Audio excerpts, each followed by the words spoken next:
Hey, good morning, everybody. Welcome to another Cars and Coffee with me, Kenny Brown. And if you're a car guy, car gal, and want to learn more about cars and tech and all sorts of cool things about performance, well, you're in the right place. Because we're going to talk about some really cool things today.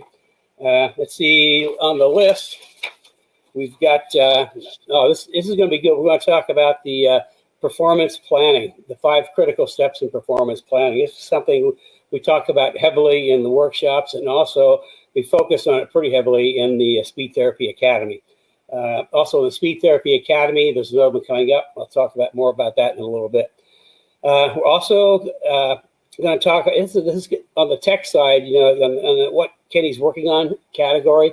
We're going to be talking about what I do, all the tracker race cars, series cars that we do. I add wheel Wickers to improve aerodynamics and downforce, and we'll talk about that. And then, as promised, we've developed a more cost-effective coil-over package for the S197s, working with Strange, and I'll show you what we've got. We've got, I think, the first full set that we've got in, we just got in this week. So that's kind of like the lineup for today. There's a lot of cool stuff we're going to talk about. And I think while we're waiting for more people to join us, we'll jump into some real quick questions. We have a big question from Christopher, and I don't know if I'm going to be able to give him a very good answer. It says, I have a whine during deceleration, which seems to come from the transmission, also present during cruising. Should I be concerned? The car just had the rear left half shaft and wheel hub replaced. With that in question in mind, could Kenny cover ways to make MT82 transmission better for track use? I know this trans is hopeless, but still. And based on my research in the service manual, I would be concerned, as this whine is under acceleration is caused by transmission bearing or broken gears. Also, the whine during coasting deceleration is because of incorrect driveline angle. Need to get my car into the shop, I guess. Well, that's a pretty long question, but there was like a second question part that came into it. Based on my research and service manual, I should be concerned as the whine is under acceleration causes transmission bearing broken gear. Oh, I guess he's already put that in there. Yeah, I mean, whines, it's really hard to pinpoint a whine in a car because sometimes you think it's one place, it's actually somewhere else. Rear ends, actually differentials whine the most. If the bearings start to wear out or the gears aren't right in the line, you'll get some whining back there. As far as the transmission, if it is in the transmission, there's a really good chance you've got some bearings gone bad, or you've got a broken tooth on a synchro. I mean, there's a whole bunch of different things it could be. Without actually listening to it myself, it's hard for me to speculate. But I mean, it's not a good thing, especially if it's getting worse. It's a bad thing. So I think you might be on the right path looking at the transmission, but that's the best I can offer. As far as the driveline, I don't think the driveline, incorrect driveline angle would cause that.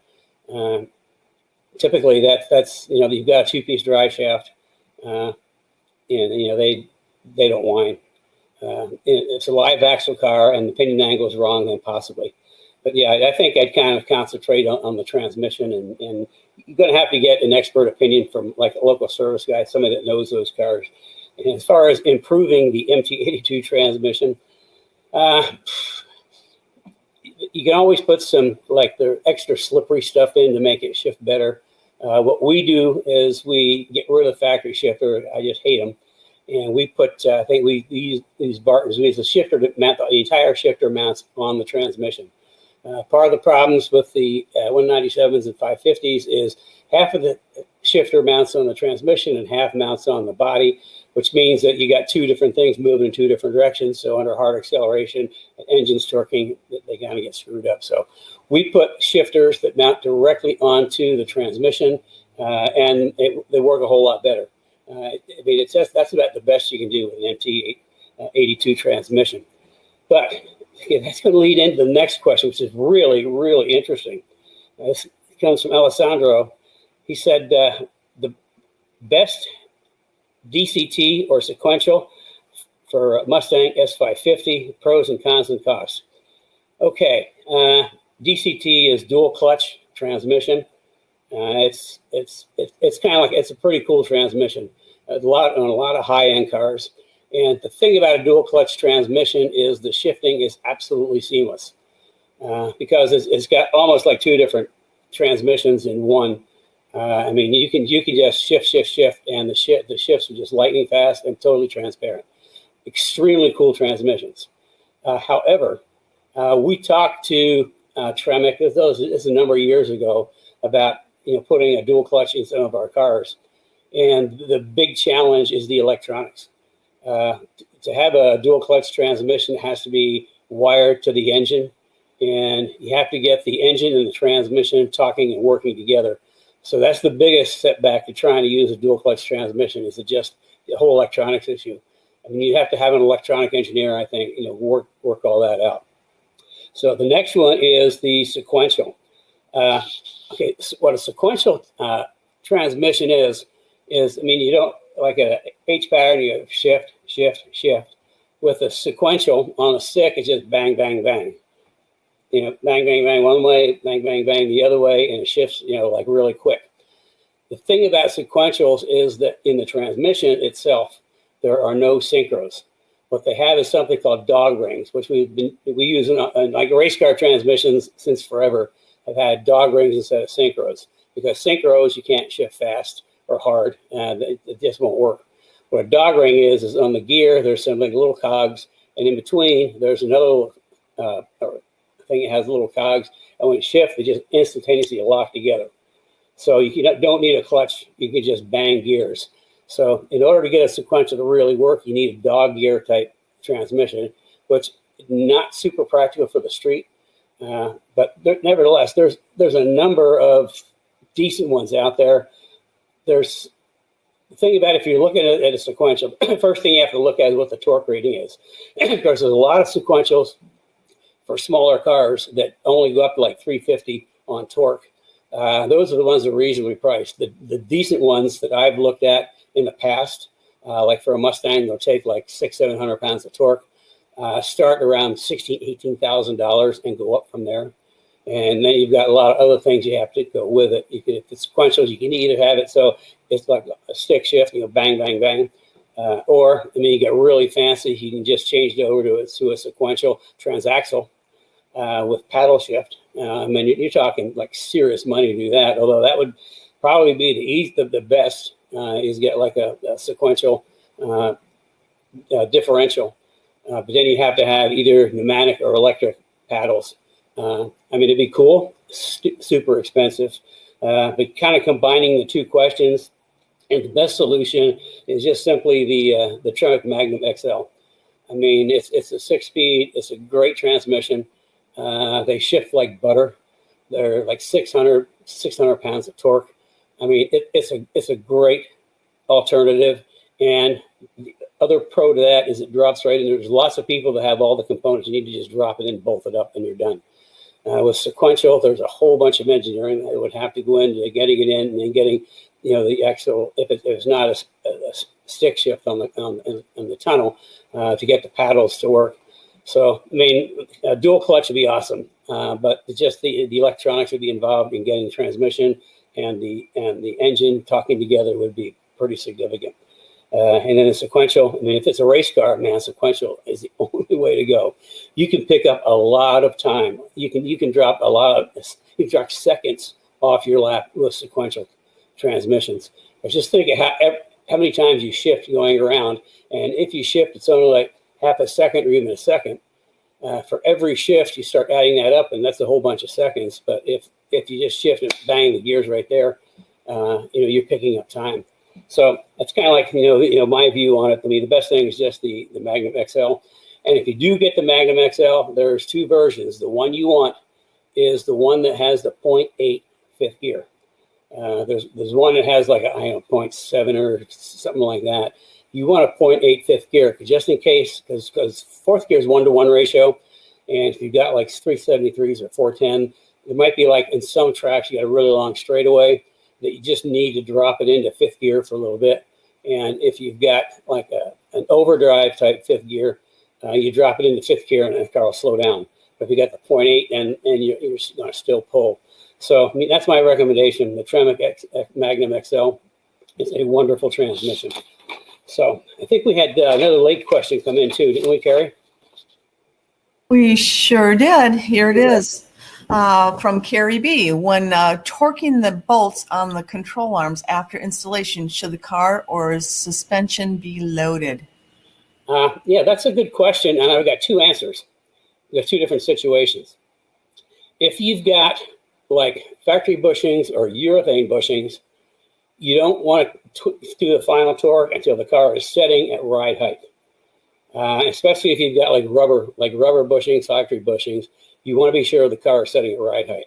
If the car is jacked up and the suspension is drooped, and you torque the bushings down, and it's like the rubber bushings or even some urethane, then what's going to happen is it's actually going to put some spring rate into it. It's worse on rubber bushings. It's actually going to put some spring rate. So as the car goes down, all of a sudden the bushings are preloaded, which means you're going to wear out a lot faster.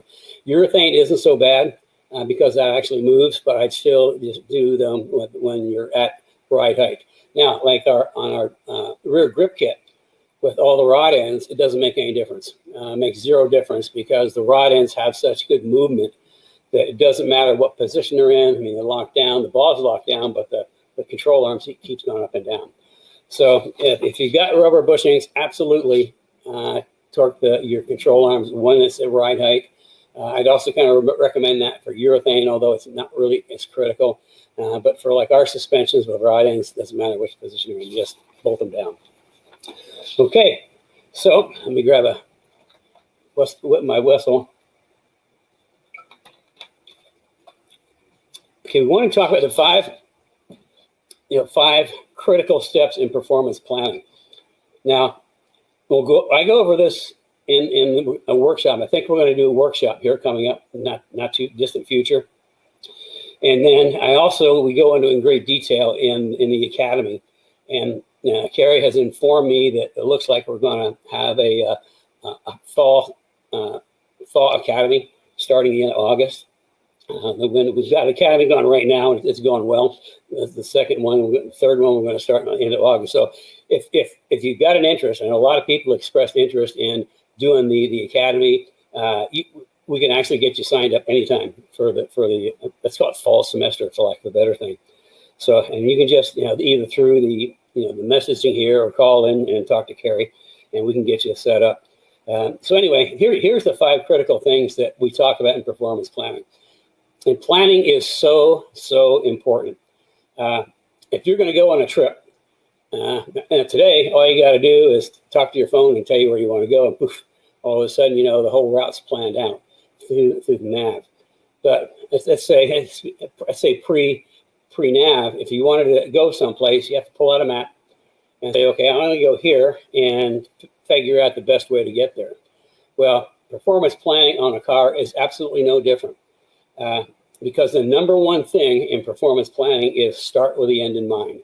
You have to know where you're going to end up and you work backwards from there. Anytime I build a new car, a new platform, I always envision the entire car first. What's it going to be? And then from there in my mind, I kind of work backwards on the steps we need to do to get to that point. The same thing. I mean, if you're going to do a car, then your performance planning, think about where you want to be ultimately. And then you break it into steps or years or whatever. But you need to start with where you want to be, because if you don't, you may do something and make an update, and all of a sudden for the next step, well, you got to take that off and put something else on. So if you're planning out, then everything you put on, you don't have to back up and go backwards. The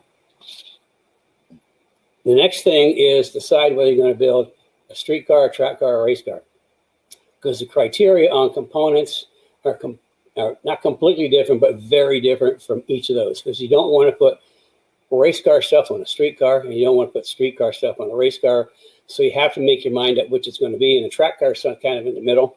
And in the track car, even, you have to figure out, is it a little street and a lot of track, or a lot of street and a little track? Because again, then all the components are different. And then you need to start. The next one is I can't read my writing habit. Ever since I type so much on the computer, I go to write stuff, I can't even understand my own writing. It's kind of, I think writing before long is going to be a lost art. Expectations and budget. Make sure your budget and expectations are aligned. A lot of times people have these great ideas on what they want to do. They'll call in and get one of my 15 minutes and they'll say they want this, and what's the best way to go about it? And then I say, well, do you have any idea what that's going to cost? And as soon as I start talking about what they just outlined, all of a sudden a lot of people go numb because they really didn't think that far ahead as far as their budget and their expectations. So get your budget and expectations in line. That's another advantage of having one of my 15-minute consults is if you've got a budget and an idea, a plan, or where you want to be, will help you work backwards from there. So if you get the best route, the most cost effective, so you don't have to redo things. The next one is stick with a proven philosophy. Like my philosophy is completely different than anybody else in the aftermarket in motorsports or in the Mustang world. Whether you stick with mine or if there's somebody else out there that you like the philosophy, what they do, stick with it. Don't mix and match. The worst calls I get is people call in and the car really doesn't work very well, and they start listing off the parts, and they got this component here, and springs there, shocks there, control arms here.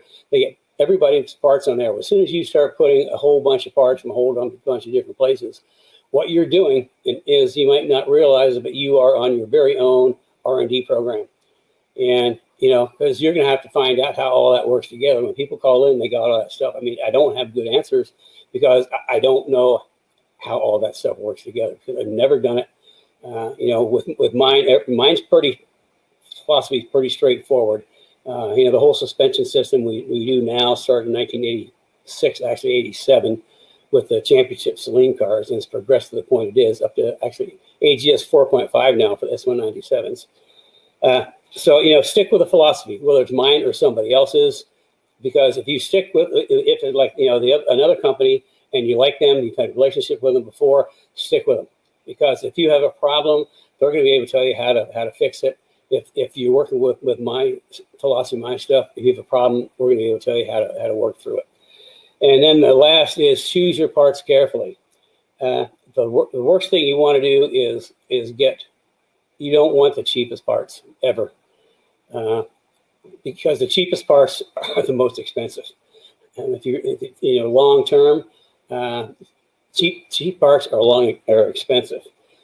Choose your parts. Like if you're using my philosophy, try to get everything from this program. If you like somebody else, try to get all your parts from them, and just don't get seduced by all these online sites where you got all these different parts to choose from. Try to stick with somebody that can tell you what to do. So anyway, that's kind of like the 5 critical steps. And I think I mentioned through here, if you really want help, I've got my 15-minute consults, which we do quite a bit of, and they're very, very popular.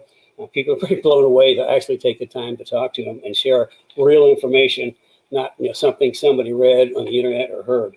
And what we ended up doing is, this is kind of Kerry gave me this is kind of an example we did for Joe Doe. We took the name out to protect the innocent, and also the phone number. But this was like for an 18 GT, and I don't know if you can see this. We just go down, step 1, 2, 3, 4, 5, and because a lot of people, for budget considerations, can't do it all at once. So I'll come up with a plan and we'll put it in a logical format, so you can actually do step 1, and then when you can afford it, step 2, and just go all the way down. And that way you don't have to back up and redo. You're using a plan. You're working to a plan, and when you put stuff on, it's going to work with the next stuff you put on and the next stuff you put on. So performance planning is super critical. And like I say, my 15-minute consults, I will do the best I can to get you on the right path. So, okay. So what else do we have to talk about today? I'm going to share a little bit of Aerotech. from the Academy. In the Academy, we spent actually 2 whole weeks just on aero, and it's kind of one of the most popular segments of the Academy. But I thought we've got some things that I do as far as aero that are pretty simple, and I've been doing it for a very long time. And since we started, I mean, this goes back to the 90s. We started doing this kind of stuff, and since then, a lot of people again copied it, and it's just some simple things that we do that really helps the aero on the car. So with that, I'm going to see if we can make this work.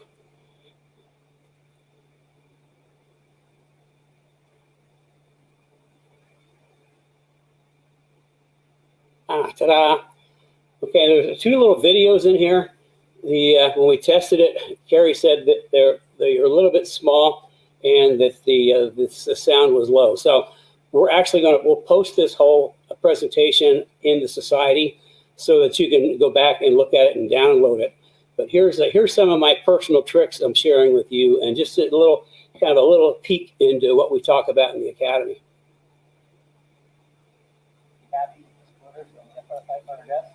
And the reason is it's got a lot of splitter in the front, but not much on the edges. And the corners is where you're going to make your downforce.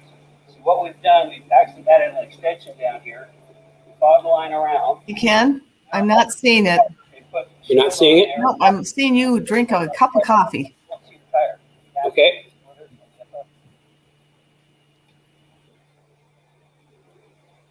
Let's see what happened. Let me go back. Were you hearing it?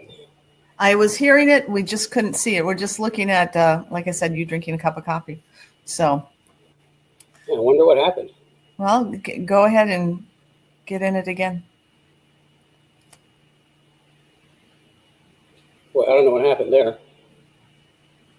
Of course, it worked before, and now it's not going to work. Well, how about you do this? You go on to your next subject, and I will get it working from my end, and then we'll play it from right after that. How's that sound? So why don't you go into show and tell and show the... Can you see that at all? Nope, all I see is you. So don't worry about it. Just go into, I'll show it from my end. So just go into your springs and shocks. So guys that have been with us for a while, we haven't had a technical issue for a little bit. So all of you that have been with us for a long time can just chuckle with us a little bit today. Yeah, I don't understand because we tried it right before and it worked. Don't worry about it. Just go on to your shocks and struts. Okay. Okay, so I'm getting all these little messages up here. Okay, let's talk about the what we did for the come up with a cost-effective coil-over package for S197. Now for the S197s, we've got a couple. I don't have a lot of choices because I only stick with what I like and what I know and what I use. And we've got at the street performance end, we've got a really nice coil-over package that's non-adjustable, great for street performance and touring, even good for track days. Has like around a 400 maybe front spring rate. Then we've got the RSS package, which is really popular. Fronts are adjustable, the rears are not. But it's like a 630 spring rate, but the shocks are so good it doesn't feel like that. I mean, those are kind of cost-effective packages. But when we get into coilovers, what we've got right now is our premium coilover package, which are JRZs that I have custom built for me in the Netherlands, and then they ship them over. But the thing is, I mean, they're like a little more expensive. I mean, quite a little more expensive. Not as expensive as the motorsport shocks, but they're a little more expensive. So we needed to come up with something in between. The reason is because my new AGS 4.5, new K-Link rear suspension, that creates so much grip at the back that to rebalance the car, we have to go up significantly on rear spring rate. And what we found is any of the off-the-shelf, cost-effective packages that we use won't take any more than like 100 pounds extra spring rate on the existing shocks. So that means that we've had to come up with a different solution. So we went to our friends up at Strange, and Strange already custom builds shocks for the SN95 for me. And it's kind of strange, no pun intended, but Strange is like they're 99.98% drag racing, period. So, I mean, when people tell people we get Strange builds my shocks, they're drag racing people. Well, in this case, we needed a new shock partner because we were using Coney's, but at the time, for the rear of the IRS, but at the time it was taking forever to get turnaround on them because their race customers got priority, and it was taking like sometimes a month and a half, 2 months just to get shocks built. So we went to Strange, and I went up there. I got a notebook, all these different shock dynos I've collected over a lot of years. And I sat down with Dimitri for shock dyno. I said, this is kind of what I'm looking for. And I laid out a couple of different shock dynos as far as valving strategy. And he looked at it and said, yeah, we can do that. So long story short, the Strange does our IRS shock packages, custom valve to my specifications. And only they come double adjustable in the front, but they can be a single or double adjustable in the back for the IRS. We also can use those for, we have a different valving for the IRS, or for the live axle cars than IRS. But IRS takes a lot more spring and a lot more shock. Anyway, so we called up to JC at Strange and said, can we build this for S197? They said, well, we don't have a shock for S197. So, they do build it for drag racing. So what they're doing is they're putting the exact same valving package that we have for the SN95 into the S197 package. So we got the fronts, which are double adjustable, and then the rear, either single or double adjustable. Anybody that has the K-Link, we're going to double adjustable. It gives a little bit more capability on tuning for getting the car to work a little better. But the thing is, we really had to work to get these coilovers on the back. What we found is there's not a lot of room. Now the JRZs just barely fit because they use a 2 1/4 spring. The Strange are 2.5 spring diameter, which makes it kind of tight. So what we've done is we actually worked with one of our customers on this. We actually convert, rather than using the right standard bayonet fitting on top, go through the top, we actually use rod ends on both ends, and we have this extra bracket. And what we do is we offset the bracket. We offset the shock in the bracket, and I mean it's a tight fit. In fact, there's a couple little body panels. I mean, I'm not talking big things, and like little sheet metal that has to be trimmed up a little bit, but they do fit. And if you've got somebody that's got really big tires, then what we'll do is we'll just use the shock, and we do have a way to put a higher spring rate on axle. And on axle spring rate has to be higher than the spring rate on the shock, just because of what's called motion ratio. And that's the difference between the center of the axle to the shock versus the spring on axle. If you're in the academy, you'll learn all about that and how to figure motion ratio. So anyway, this is the package we come up for the rear, and you can see it's got double adjustable on the bottom, spherical bearing on the bottom, spherical bearing on the top. It does require a little bit of modification to get it to fit, but they do fit, which is a big plus. So, and then that's a big plunk.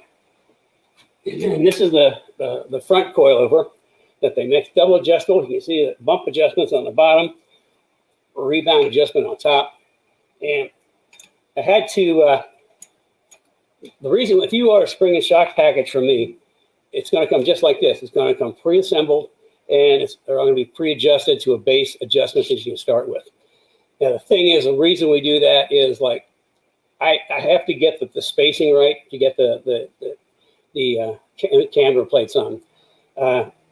All these shocks are different, and anytime in the past that we've sent just drop ship shocks and parts to the customer, I'm on the phone, a number of times trying to get them to help get them through how to set the thing up. So rather than that, I mean, you can get them from me. They're assembled, they're ready to install. It's the rear shocks, the front shocks, and they're pre-adjusted to what I think the setting should be. And the other thing is, I personally pick for every single coilover customer, I personally pick the spring rate based off the use of the car. And the cool thing about coilovers is, like, if we get a coilover set up for somebody that's doing mostly street with a teeny bit of track, and all of a sudden they say, well, I want to do more track and we'll move up from novice to intermediate. Boom, we just, it's a piece of cake, pop the spring up and new spring on. So changing spring rates is really easy. And when we're racing, we'll have like whole shelves full of springs so we can change spring rates to get the cars to work. So, I mean, that's the good news. We do have a cost-effective setup for S197. And as far as, you can't say, what do they cost? Well, the rules around here is you can ask me anything but part numbers and prices. I don't think we have them on the website yet, but if you go on the website and look up for the coilovers for the SN95, price is going to be pretty comparable. Actually, Brad did get them up on the website. Oh, they're up on the website. Probably doesn't have a good picture of it yet, though. Well, close. He's doing well. He's Superman. Okay. So anyway, and then the other cool thing is when you get your shocks, you will get a setup sheet. This is kind of a sample of the setup sheet that you get. What's listed on here is the shocks, the spring rates, helper spring, whether it's got a sway bar or not, and bump and rebound adjust and recommended sway bar setting.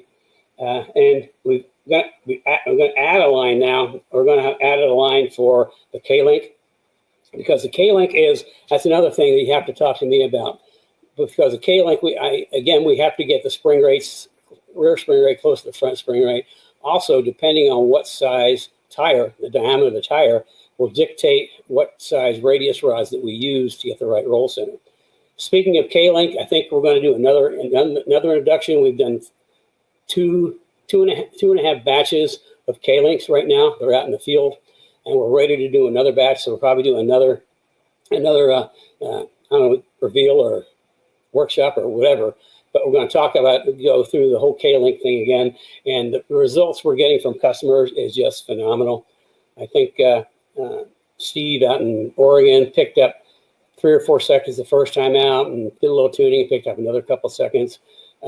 David, one of my race car customers out in California, went at Sears Point. He picked up 8 seconds off his best previous time, and then we made some adjustments and he picked up another 2 seconds. And we've got people that are just raving about how stable the car is. The thing is, when you put a K-Link on, you have to learn how to drive the car all over again, because what happens is you always got traction in the back, no matter what the car is doing, no matter how much roll. You got both tires always on the ground, always with the same amount of weight, always the same amount of torque to both wheels and tires.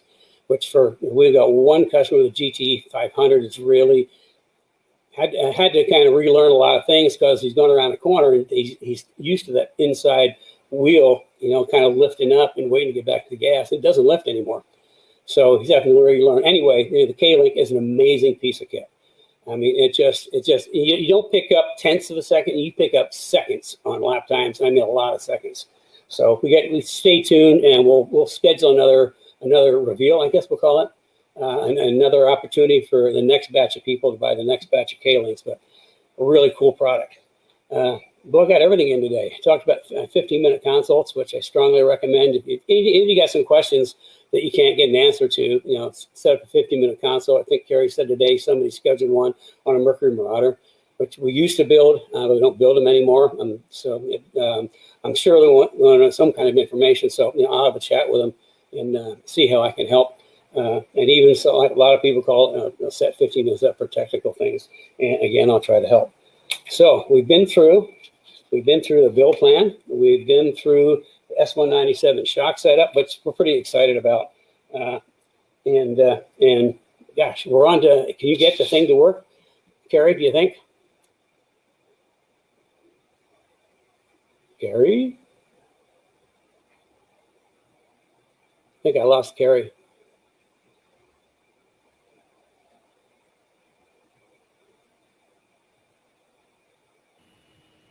Did you see it? Did you see it? Yeah, now I got a blank screen. Okay, let me try again. I just knew you couldn't talk to me, so let me share it again.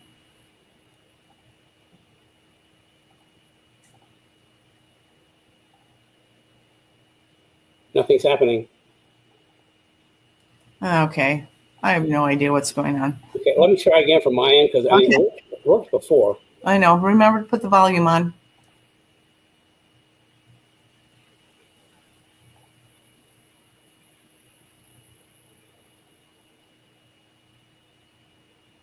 Okay, I make sure I pull it up. Yep, it's there. Did you hit the volume?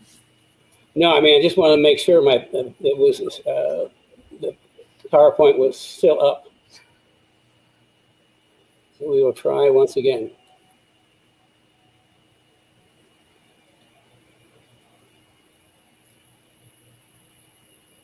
Ah, you see it? Yep. Yay! Okay. Phew. Once again, we have, through perseverance and extremely great technical skills, we have overcome a glitch. So, seriously, first of the little videos. You might have, let's see, I need to make sure the volume is all the way up. And the reason is it's got a lot of splitter in the front, but not much on the edges. And the corners is where you're going to make your downforce. So what we've done, we've actually added an extension down here, fog line around, and we've come out this far and put the shield on there so that if you look on head on, you won't see the tire. So the air won't come in and hit the tire, crash into the tire, and then go under the front. Rather, this is going to create a low pressure area. The air is going to flow over, create low pressure, and rotating tire is going to build up pressure right at 2 o'clock. So if the tire is building up pressure at 2 o'clock and we have low pressure here, it's going to have to suck that air out and pull the front of the car down. So it's kind of like some pretty good downforce, just right on the corner of the car. Okay, that's number one. Happy with this 500S. And the reason is, Okay, now this is kind of showing, how we actually do that. We'll make cardboard templates, and this is really, by using the cardboard, you really see, the outline of what we've done, increasing the surface area on the around the corner. Because right here, normally, if the most splitters, or they stick way out in the front and they taper back on the sides. Well, right back here and you've got kind of a curved area. You got high speed air. High speed is low pressure. So it's, low pressure is on the outside and builds high pressure on the inside, which is why they float a little bit. So by doing this, we're building up high pressure here and low pressure back there. And then again, like the Speed Therapy Academy guys can tell you exactly what happens, because they've seen the computational fluid dynamics. So this is what it looks like when it's all put on. And somebody asked about, well, doesn't that want to push this down? But what we do, this is like pop riveted to the inside of the fender, and then we use a little angle plate so that it kind of supports not only from the splitter, but from the side. And there's another shot at it. And we put bolts on there just to kind of make it look kind of cool.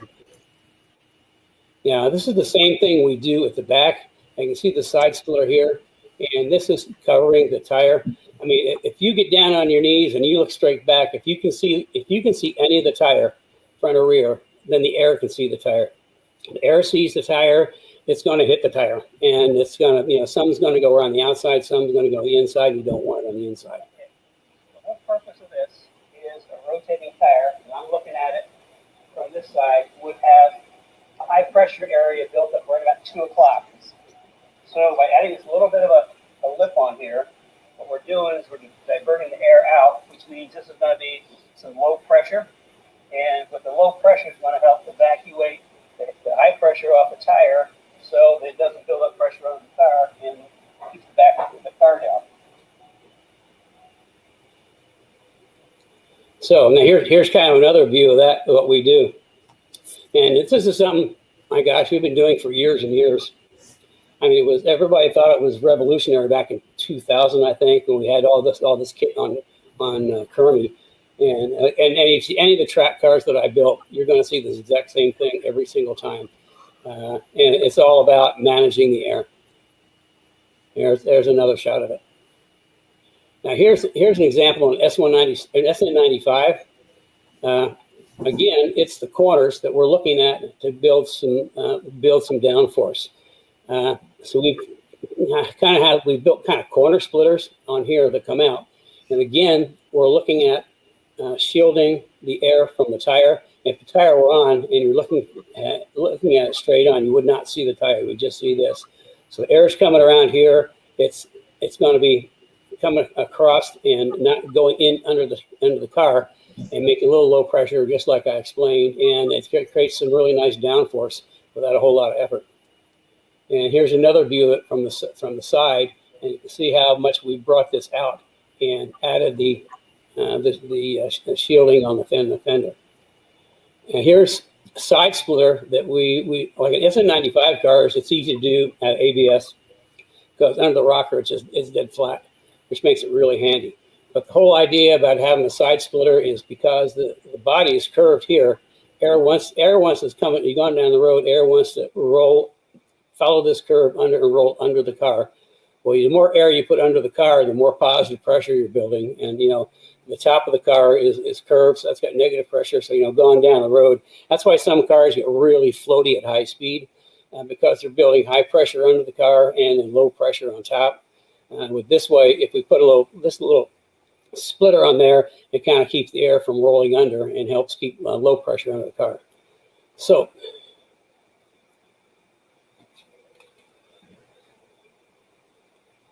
okay, I'm back. So that's kind of like what we do to all of our track cars. Oh, it's got early on. If you got questions, send them in. Those who've been with us for a while know that I always try to answer your questions at the end. Carrie kind of manages through that. So if you've already sent one in, great. If you have another question, send it in. So anyway, that's kind of a little sampling of what we do in the academy. Also in the springs and shocks, we spend an entire 1 week on just talking about shock theory, shock design, shock mechanicals, shock adjustment. So yeah, if you really want to learn this stuff, I suggest you think about signing up for the next academy.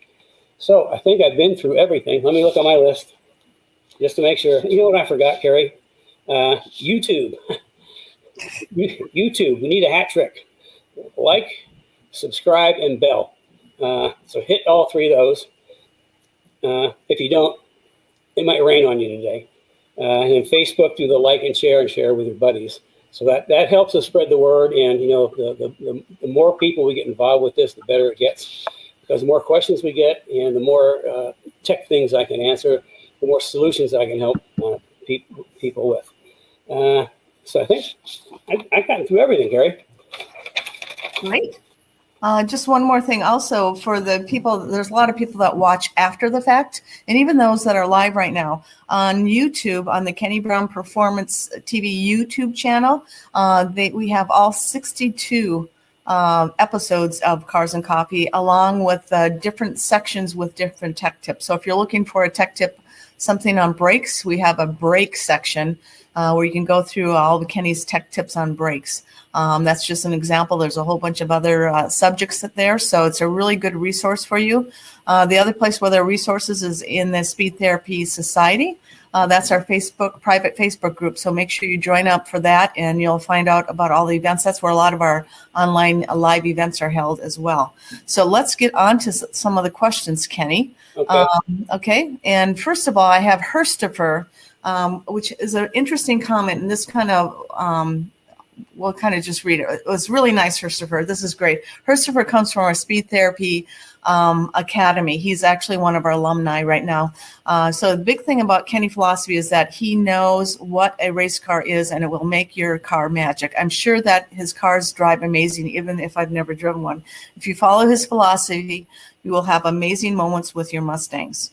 So that was very nice of you, Herstifer. Yeah, appreciate that, Herstifer. Yeah. We got a comment from Herstifer a few weeks back that said that, he followed, he's obviously a graduate academy, but he kind of followed everything that we did. And I've had a couple conversations with him, and he said it just made such a huge improvement this season when he went out for his track days. He's so much quicker. So, that's the whole idea is, information, knowledge is power. So it's not, if you want to go quickly, it's not just about engine power. It's about knowing how to make everything else work. So Yeah, and he also comments here, and I'm just going to put a little plug in for the build plan, because everybody that does a 15-minute with Kenny, specifically on creating a build plan with him, comes away with a physical sheet or email with exactly what you should do in what order. And that really saves you a lot of time and money. So if you're interested in that, just sign up for a 15-minute consult. The link is in the comments, and we'll be posting it on our social media channels as well. So anyway, Christopher did one a long time ago, and he's still following it, and he's getting a lot of information out of it. Okay, let's get on to questions. Okay, before you get on to questions, let me throw something in. You mentioned brakes. We were planning on having a brake workshop, except we're kind of so busy, and we want to do another, like, supposed to be 3, ends up being a 5-day workshop. And we also want to do another introduction to the K-Link. So what we're going to do is, because of time, we're going to take the break, and we're going to do it on a Saturday morning. We're just going to have one Saturday morning. It's just going to be all about brakes. So we're switching from like an evening workshop to a Saturday Cars and Coffee on brakes. So stay tuned. And you'll know when that's coming up, which should be in a few weeks. I think next week it looks like I'm talking about S550 street and track and the things that you can do to make them better. And hopefully I'll have an update on Roy's car, where we're getting rid of the hydro boost and converting to manual brakes and just standard power steering. Almost done. We ran into a couple other things. Not related to the brakes that we have to fix because it's a race car. And the number one thing about race cars is you need to know is race cars break things. That's their job. So we're fixing a couple other things. Next week I should have answers on how well our work. I'll probably take some pictures to show, but everything works according to plan. It's going to be pretty cool because the hydro boost has been kind of like one of those things. Some days it works perfectly. Some days he has steering and no brakes. Some days he has brakes and no steering. So we're trying to eliminating all that. Hopefully, I have an update on that next week. That's kind of scary when you're on the track racing too. Yeah, well, that shows just how brave he is. Yeah, I guess so. Okay, here's our first question from Sal. Why don't you invert the shocks and put the springs on the bottom? That's referring to when you're talking about the KB shocks. Okay. If you were in the academy, you would learn that these are twin tube atmospheric shock, and because of that, you got an outer tube, an inner tube, you got valving, and you've got an air pocket that's just natural air in here. If you were to invert it, it wouldn't work because the air pocket would go to the top. You've got a little valving at the bottom. It just will not go. A twin tube shock has to be mounted vertical. However, like on our JRZ RS Pros, the double adjustables with remote canister, those are a monotube shock, and the monotube shock we do invert on the back. So the only way you can invert a shock is if it's monotube. That means there's only one tube instead of twin tube. But if you got a monotube, we mount the monotube shocks upside down because we can, and it also makes it easier because on those you got the remote canister, and with the mounted inverted, and it's really easy. Just take the line and just run it through into the trunk. Yep, there we go. You can invert a monotube, but not a twin tube. Okay. So yes, and guess who is in the house? Who? Brian Carrick. Hey, Brian. Brian is one of our heroes. Brian spent 2 years on track testing the K-Link, and his job was to break it. Because Brian, he drives hard, he's really fast, he really drives hard, and he can break things. A lot of rough tracks down in Texas. And in the two and a half years that he was doing development on K-Link, he never broke anything. He's racing competitively. Yeah, he was real competitive. It took him from mid-pack to the podium. Let's put it that way. And in the process, though, we did learn about just the way the initial design was of prototypes. We identified some potential long-term wear issues. I think we made, I can't remember, 2 or 3 updates on the original prototype. We went as far as we could go with what was there. And I told Brian that we were going to do the final updates on the production piece. And just a couple of weeks back, he got one of the production pieces, and he was kind of really impressed with. He could see on the production piece, the result of all the input he gave to us. So yeah, Brian's one of our heroes. I mean, he really did a good job for us. Okay. Next question. Chris Pergo, how big of a rear tire can you run with strange coilovers? And then he has a second question. Well, why don't you answer that, and I'll give you the second question from him. Okay, my answer, I'm not sure yet. This is like a brand new package. I'd have to check and see what size tires Art's running on the back of his. I think part of that too is the offset on the wheel. I'm hoping we can still run at 305, but we're going to find out in the coming weeks as we get more of these out. Like I say, we just haven't. I mean, it's a brand new product. We've actually had some customers help us in the development of this. I mean, that's kind of a cool thing with our program is we got great customers, and it's like by having customers help and giving feedback, that just kind of moves the process along really well. So we'll know in the coming weeks. I will keep that question in mind and get an answer for you when we have an answer. Okay. And Chris, just so you know, what Kenny does is, especially on new products, he'll consult with you. If we get a call in and you're interested in ordering that, then he consults and we'll find out what size tire you have, and we'll work with you through the process. So that's part of our program. Here's his second question. Do the strange front shocks come with camber plates? Yeah, they come just as you see them. Completely assembled with camber plates and the right bushing stack so that everything works. So yeah, anytime you get a coilover shock from me, coilover struts, it's completely assembled with camber plate on top and pre-adjusted with a setup sheet. So something else on the wide tire thing, if you have a really wide tire and it would get into the springs, that's not a problem. We can mount just the shock in there, and we can put the springs on axle. It's just that the spring rate has to be higher on the axle than it would be on the shock, and we've done that. We've got a couple people running that setup. That was the first setup we did with just the shock without coilovers, and then putting a higher spring rate on the axle. And it's kind of a little kit that we get. You can use the same 2.5-inch spring, which means changing spring rates is pretty easy. So there's two solutions there. Okay. Okay, the next one, I just want to comment on this. So Cliff, who actually Kenny designed those Wickers when his car was in a few months ago, but he was in a horrible earthquake in Nevada, and he comments that it was pretty scary, but the good thing is none of the tools fell off his shelf in his garage. That's the important thing. Yeah, he always has a good outlook on life. Here's one from Herstopher. Still trying to figure out if 500-pound springs will be too much for me on the street because our roads are terrible in Bulgaria.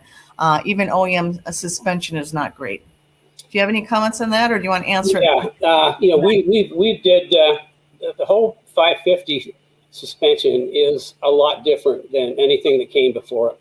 And we did quite a bit, not quite a bit, but we did some development and testing on different spring rates on the S550s.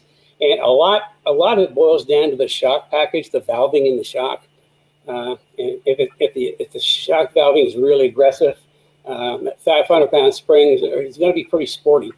What I've come up with is for street performance, we're at 350 in the front, and then they're stupid high spring rate at the back because you got to figure in the motion ratio. But I always work off the front and then match the back. And then for like street track is likely to 500 or 550. And then for advanced track, like on our JRZ RS Pros, I mean, the valving in those shocks are amazing. We'll run like a 650 because it's a coil-over on the back. So a 500-pound spring, it depends on the shocks you've got with it and the valving, just how aggressive it gets. I mean, if you've got some pretty decent valving that's got some, that'll take bumps, it kind of has a blow-off valve in it. It might not be too bad. So anyway, that's what we're doing. 350 for street performance, 500 or 550 for street track with a lot of track, and then 650 for track with the JRZ RS Pros. So yeah, it just depends on what shocks you're running. I know the JRZs S550, they're actually pretty aggressive valving. There might be some others out there. I know you're close to some other manufacturers out there, so you might kind of check with them. So it's kind of like a round the block answer, but all boils down to the shocks. Okay. Well, again, and Christopher, if you have any questions, more questions for Kenny, we can you can address them. This Wednesday is the Speed Therapy Academy monthly alumni meeting, so you can obviously ask them questions during that session live. So, and that's conducted on Zoom. Here's our next question. Here we go. Kenny, with the addition of those arrow splitter, side splitters, wheel housing arrow, will the change require shock setting changes? It's a good question. It's a really good question. Now, the thing is, though, your shock adjustment has to tune, is good for tuning the car. In essence, when you're creating more downforce, you're just putting more weight on the car. And as far as adjusting shocks, that all depends on what the car's doing. I mean, you use shock adjustment to tune the car. Does not turn in quite as much as a bump, is mid corner or corner exit. It's pushing a little bit. You had some rebound. So actually, the shock has to do with more than shock tuning. So as far as not just making a shock adjustment, you put the arrow on, we don't do that. Anytime we make an adjustment on a shock, we're looking for a specific outcome. So would it actually change the shock settings? It depends on the car and the track. It might, but basically, I'm looking more at the with arrow to get the tires planted, and then the shock adjustment to tune it to make it go faster. Okay. That sounds good. This is last call for questions. So if anybody has any questions, this is the time to add them to the comments. Here is first of all, I see Randy Cotton. Hi, Randy. Randy has bought one of the K-Links, and I think, Kenny, you are talking to him early next week on his shock package. Yeah, I think we're going to chat Monday on the spring and shock package, because he's getting the K-Link. Okay, here's just a comment, I guess. Brakes. All I know is that the bare brakes you put on my car are awesome. Combined with the suspension changes you made, the car pulls down and stops with control. Has moved my braking points closer to the corners. Good stuff. That's a nice comment. That's a nice comment. And that's kind of like my whole philosophy on the suspension is with the Mustang, the strength of the Mustang is straight line speed. I mean, they're a drag racing car. Big V8 motor in the front, no weight, and a live axle on the back. So, I mean, the strength is the straightaways. So if you can brake later than everybody else, you just made the straightaway that much longer. And then, of course, the way the roll centers are set up and the front, the cars just rotate really well, and you can get the power down sooner. You don't have to wait as long for the axle to settle. That's what the AGS 4.0. 4.5, you just turn the wheel and put your foot down and go because you got traction. So, yeah, that's kind of what's next. Okay, so that's right now the last question. Again, this is last call. If you have any other questions, add them in. Otherwise, you'll have to wait until next Saturday to ask your question. Yeah, you can always send them into the society during the week too, and I can get them on my little printout for next week. Or subject matter. If there's certain subject matter you guys want to know about, send that in. Because what I talk about comes from the society and what people want to know about. Or right now, if you have an idea what you want to hear him talk about, add it right now to the comments. Let us know. We pay attention to the comments. To help you as much as I can. Okay, so also Joe Johnson, you had a couple questions, but I think we will answer those so you can talk directly with Kenny in the Speed Therapy Academy alumni meeting this coming Wednesday. So everything is back to normal for us. We had a 1 week break through the 4th of July holiday from our Speed Therapy Academy. Everything starts up again this Tuesday. So Kenny, you are busy Tuesday, Wednesday, and Thursday this week. Busy week. Yeah, busy week. And also, I think last week we had Steve Shards from Forge Line Wheels scheduled to do a masterclass Thursday, but he at the last minute he had some family issues that he had to attend to, so we're going to reschedule him a little later on. So, but he hasn't gone away. We just have to reschedule. He was like, last Thursday was the only time that he could do it, and that got screwed up. So he's going to find another only time he can do it again. So, okay. So to recap, we got 15-minute consult so I can help you figure out problems, issues, or a build plan. We're going to do a Saturday break. It's going to count as breaks on a Saturday morning rather than an evening class. Let's see, K-Link, there's going to be another K-Link introduction, another opportunity to get one of these amazing, super amazing rear suspensions. I think what we're going to do is get some feedback that we'll share with you guys from the guys that already have it on the car. Like I say, you don't pick up tenths, you pick up seconds a lot. And we've got Academy starting at the end of August. That's all Academy. So that's kind of like a recap. Got a lot of things happening. So just one comment from Chris. He has a good idea for a subject. I'll just read that and see. I'm sure other people will be interested in. Right here, Chris.